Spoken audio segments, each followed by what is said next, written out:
Hello, folks. We'll be up very shortly.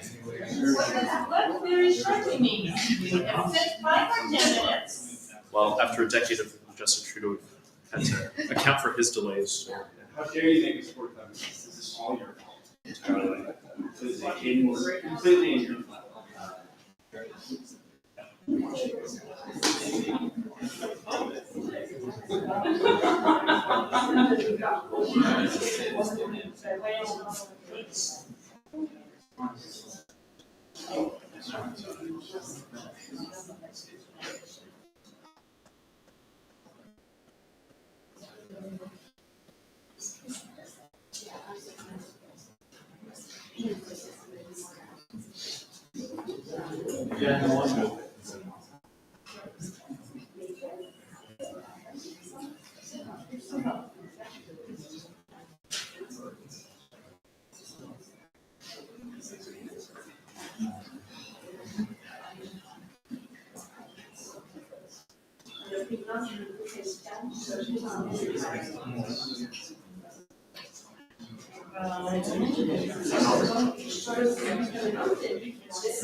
À minuit une, le président Trump a trahi le meilleur ami des États-Unis. Mon message au président est le suivant. On va défendre les Canadiens et notre économie. On va mettre le Canada d'abord. Oui, notre économie va souffrir, mais la vôtre aussi. Les travailleurs en paient déjà le prix pour cette décision ridicule. Les prix de l'essence aux États-Unis sont plus élevés déjà pour vos consommateurs, Monsieur le Président. Bientôt, vos travailleurs vont commencer à perdre leurs emplois qu'ils avaient en transformant des matières premières provenant du Canada.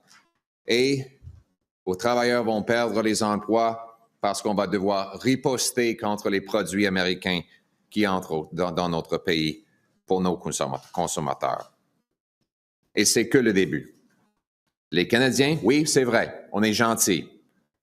Les Canadiens sont lents à se mettre en colère et rapides à pardonner, mais une fois provoqués, on riposte et on va se défendre. On va se battre pour notre pays et on va riposter massivement.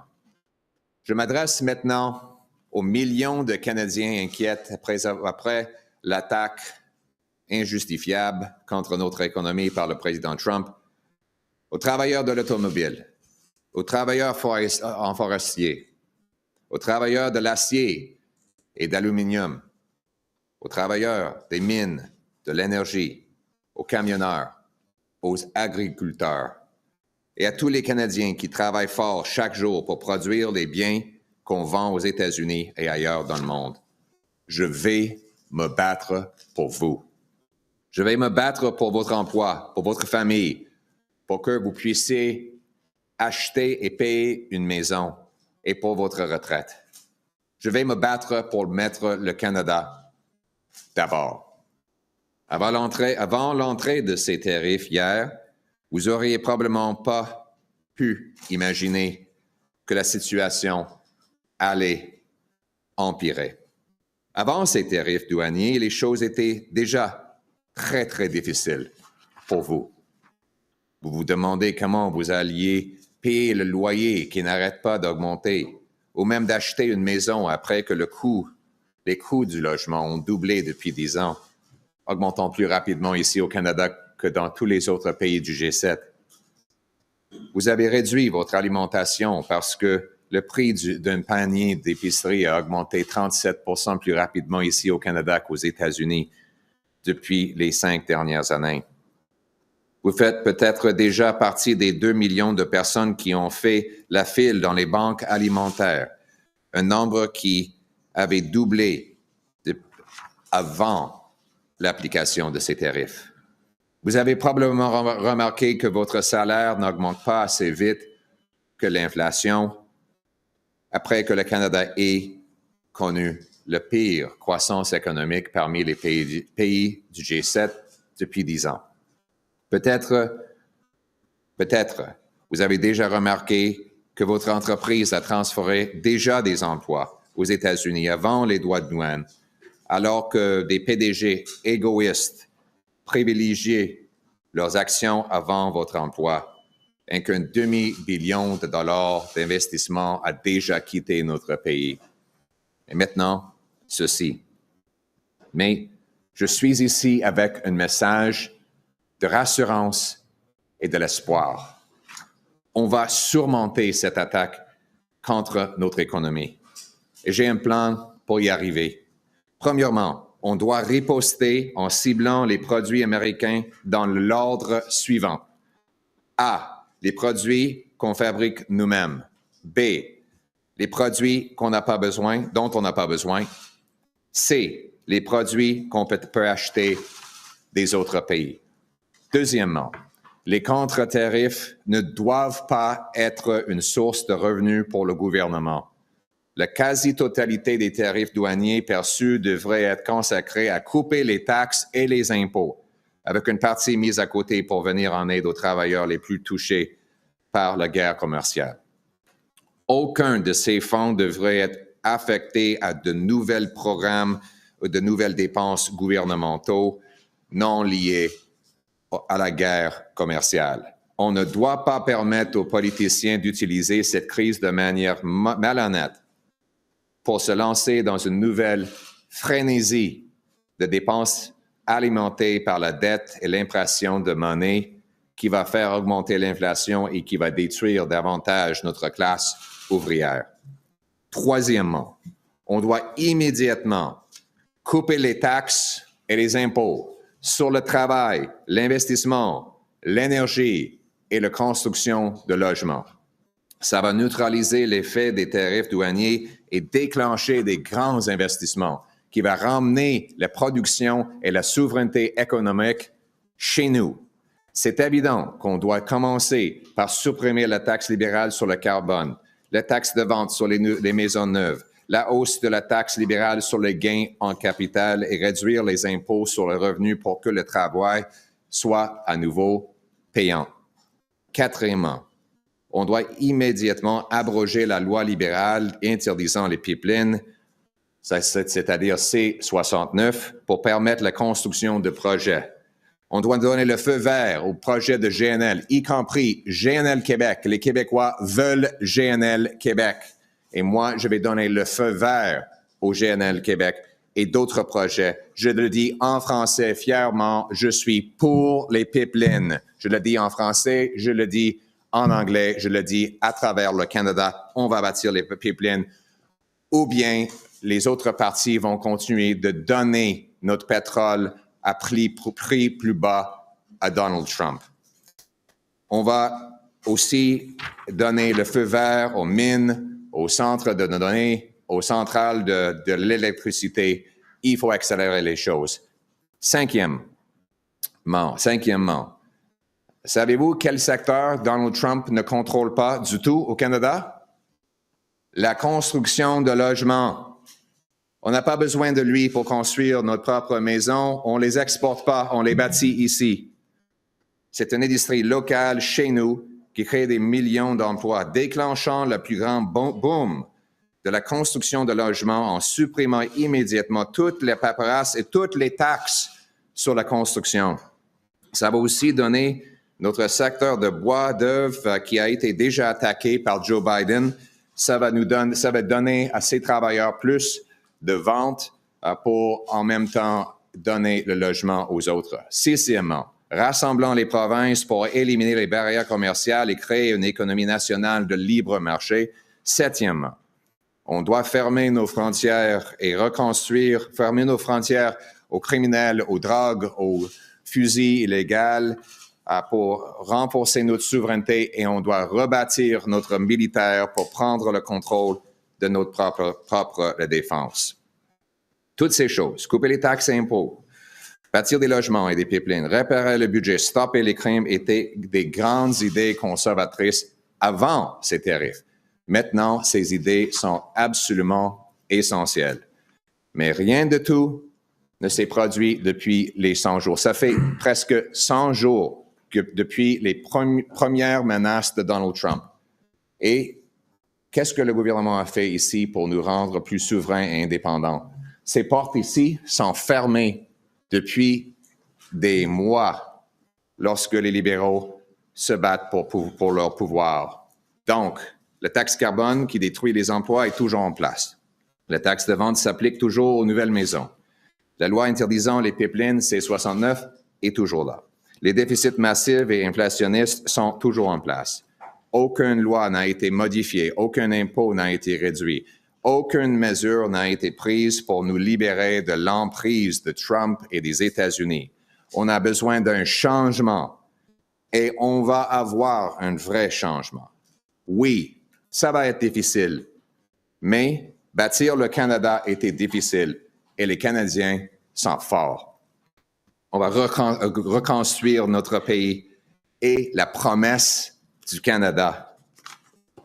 Le Canada va être autonome, souverain et indépendant, selon la vision de John A. Macdonald. Un pays uni, Est-Ouest. On va récompenser le travail, libérer les entrepreneurs, récolter nos ressources, fabriquer nos propres biens, commercer entre nous, bâtir des logements pour nos jeunes, reconstruire nos frontières et notre armée, honorer notre histoire et hisser notre drapeau. Ce qui nous unit, c'est la promesse du Canada. C'est une promesse que n'importe qui, de n'importe où, peut accomplir ses rêves, ou travailler fort, ou permettre de mener une belle vie dans une belle maison, dans un quartier sécuritaire, protégé par une frontière solide et des soldats courageux sous notre fier drapeau. Pour préserver ce drapeau et sa promesse, on doit travailler ensemble, se battre ensemble et gagner ensemble. C'est ce qu'on va faire. C'est ça, mettre le Canada d'abord. Parce que le Canada vaut la peine qu'on se batte pour lui et on va se battre pour notre pays. Merci beaucoup. En anglais.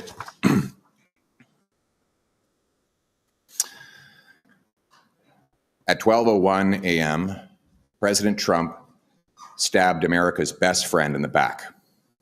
My message to the president is this: Canada will fight back. We will defend our people and our economy, and we will put Canada first. There is no doubt that our economy will suffer, but so will yours, President Trump.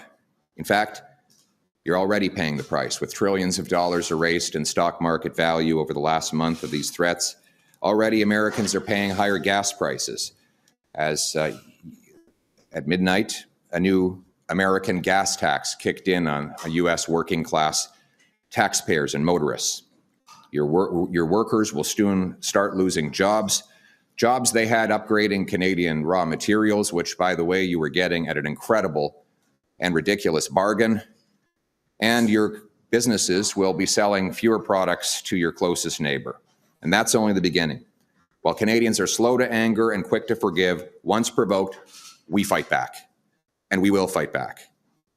Now, I'd like to speak to the millions of Canadians who are anxious today after learning that President Trump has attacked our economy, to the auto workers, the forestry workers, the steel and aluminum workers, the mining and energy workers, the truckers, the farmers, to all of you who get out of bed before the sun rises and do the labor of the nation. You're afraid right now, and I understand. I want you to know that I will fight for you. I will fight for your job. I will fight for your family. I will fight for your chance at owning and paying off a home, and I will fight for your retirement. And I will fight to put Canada first. Before these tariffs came in this morning, you must have been asking yourself, how could things get any worse? Before these tariffs, you were already suffering.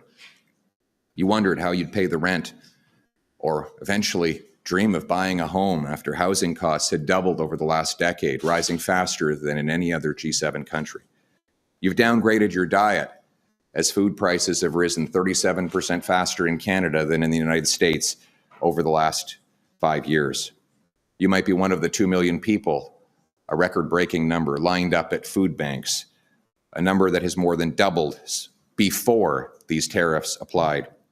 You've likely noticed that your paycheck is not keeping up with the record inflation, as Canada's GDP has grown less and lower than any other G7 country over the last decade. You might have noticed that your company has already been moving jobs to the United States, as greedy and self-serving CEOs put their share prices ahead of your job, and $500 billion net has left from Canada to Trump's America under the current Liberal government. And now this. But I'm here with a message of hope. We will overcome this attack on our economy, and I have a plan to do it. First, we must retaliate, targeting American goods in the following order. A, goods that we can make ourselves. B, goods we don't need. And C, goods we can get from elsewhere. Second, counter tariffs must not be a cash cow for the government. Almost every penny of the tariffs collected should go to tax cuts, with a small sum set aside goods that we can make ourselves hardest hit by the trade war. None of the money should go to new government spending and programs. We must not allow politicians to dishonestly use this crisis to once again launch a debt-fueled, money-printing spending spree that will drive up inflation and further destroy the working class and hit the poorest people the hardest. Third, we must immediately pass a bring-it-home tax cut on work, investment, energy, and home building. The idea is to neutralize the cost of the tariffs with lower taxes and incentivize massive new investment in building stuff here in this country. The obvious place to start is to get rid of the Liberal carbon tax, then axe the sales tax on new homes. We need to reverse the Liberal capital gains tax hike and slash income tax so that hard work pays off and you bring home more of each dollar you earn. Fourth, we must immediately repeal the Liberal No New Pipelines Law, C-69, a law that not only blocks all pipelines but stops mines, refineries, export plants, and all kinds of other energy infrastructure and makes us hopelessly reliant on one customer, the Americans, a customer we cannot count on anymore. We must greenlight LNG plants that Liberals say there is no business case for, so that we can no longer have to sell our 100% of our LNG, our gas exports to the Americans. We can sell it to Asia and Europe and help break the European dependence on Putin, turning dollars for dictators into paychecks for our people. 5, you know what industry Donald Trump does not control in Canada? Home building. It is a homegrown industry. We must get rid of all taxes and red tape to unleash the biggest home building boom this country has ever seen, bigger than the post-war boom when our heroes were coming back from that war. We need to build homes faster than ever, and that means removing the bureaucracy, the red tape, the taxes, and the gatekeepers, and I will make it happen. That will also boost the demand for softwood lumber. The loggers are suffering after Biden hit them with tariffs already. And 6, let's get our provinces together to knock down trade barriers so that we can lower prices and boost wages for our people. 7, we must secure our borders and rebuild our military to assert our sovereignty and strength in the world. All these things, axing taxes, building homes, unleashing construction of our resources, fixing the budget, stopping crime, all of these things were conservative fixations before the tariffs. Now they are even more necessary. But none of these things have happened in the last 100 days since Trump first launched his tariff threats. Look behind me. Parliament has been closed. Liberals shut it down to focus on their political battles. So the job-killing carbon tax is still in place. The sales tax is still in place on new homes. The No New Pipelines law still in place. The massive inflationary deficits still in place. Not one law has been changed. Not one tax has been cut. Not one action has been taken to free us from the grip of Trump and the U.S. We need change, and we will get change. It will be tough. Building Canada was tough, and so are Canadians. We will bring home the country we know and love and restore its promise. Canada will be self-reliant, sovereign, and stand on its own 2 feet. We will build on the great legacy and vision of John A. Macdonald of uniting our country east to west. We'll reward work, unleash entrepreneurs, harvest resources, make our own goods, trade with each other, build homes for our youth, rebuild our borders and military, honor our history, and raise our flag. What binds us together is the Canadian promise that anyone from anywhere can achieve anything, that hard work gets you a great life in a beautiful house on a safe street, protected by solid borders and brave troops under a proud flag. To preserve that flag and its promise, we must work together, fight together, and win together. That is what it means to put Canada first, because Canada is worth fighting for our people, for our land, for our home, for our country. Let's bring it home. Do you agree with the tariffs? What do you think Donald Trump wants by imposing these tariffs? What do you think Donald Trump wants by imposing these Est-ce tariffs? qu'on devrait mettre en place des programmes d'aide pour aider les Canadiens? Et plus généralement, lorsque le gouvernement fédéral met en place des programmes d'aide, doit-il dépenser de l'argent? On doit être ciblé pour répondre directement aux besoins que la population vive à cause de la guerre commerciale. Mais on ne devrait pas utiliser la crise afin de créer d'autres programmes non liés à la crise. Comme on a vu avec, pendant COVID, les libéraux ont dépensé 40% des nouvelles dépenses ajoutées pendant la période de COVID n'avaient rien à voir avec le COVID. Donc, il faut mettre de l'aide en place pour cibler les personnes qui sont directement touchées. L'assurance emploi doit être là pour les aider à payer leur loyer, leurs épiceries et d'autres coûts. Mais en même temps, la grande majorité des fonds levés par des tarifs devraient être utilisés pour couper les taxes et impôts afin de lancer notre économie et le rendre plus souverain. Le gouvernement, le décret qui est entré en vigueur aujourd'hui est en lien avec les mesures à la frontière de fentanyl. Croyez-vous que le gouvernement en a fait suffisamment? Puis croyez-vous à cet argument-là de M. Trump que c'était vraiment pour ça qu'on imposait des tarifs ou c'est un prétexte? Donc, non et non. Et c'est possible de dire que les libéraux n'ont pas assez fait pour protéger les Canadiens contre le fentanyl. Je l'ai dit depuis 2-3 ans, bien avant que l'arrivée au pouvoir de M. Trump.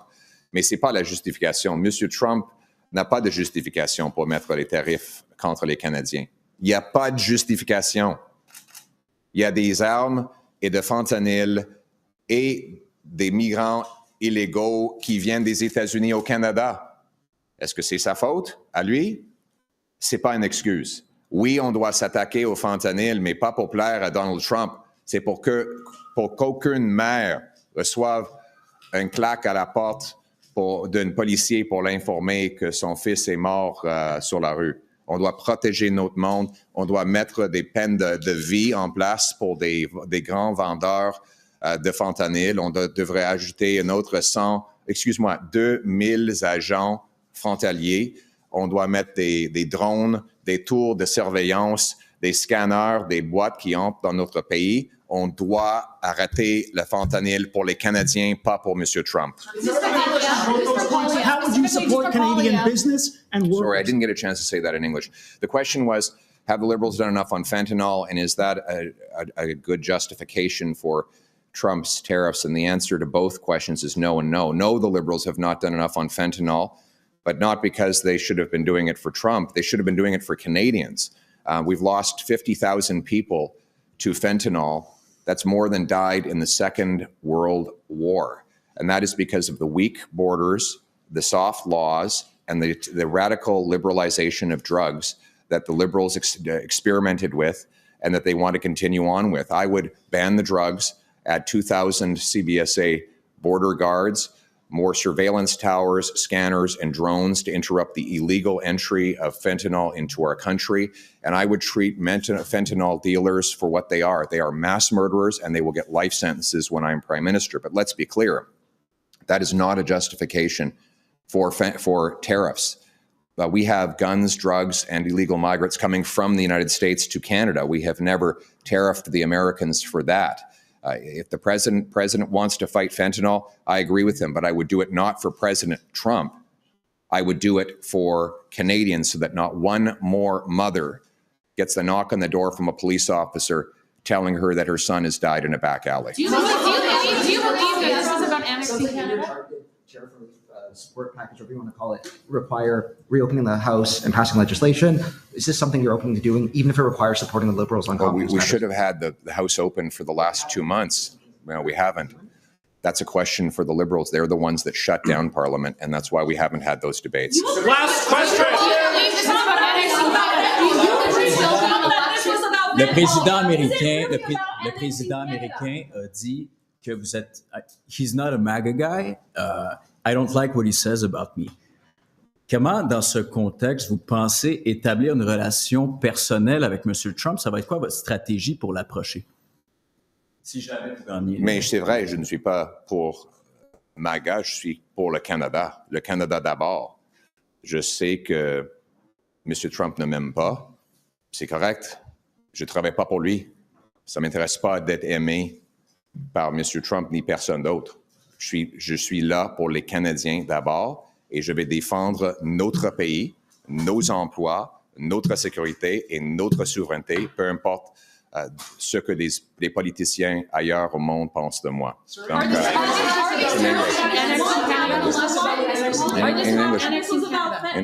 well, I'll answer. Is that what the end game here for Donald Trump? Let me be clear. I'm going to combine the two questions. The gentleman asked in French about President Trump's comments on me. The president says that he doesn't like me. He doesn't think that I'm a MAGA guy. I am not. It is true that I am Canada first. I am only for Canada. I'm fighting for the interests of this people and this country. And if that upsets foreign leaders, including the American president, I'm fine with that because I have one job to do, and it's to fight for this country. And let me be also clear. We will never be the 51st state. We will be self-reliant, sovereign, and stand on our own feet. We will be an independent and a sovereign country, and I will always stand up for our flag and our people. Thank you. Thank you so much.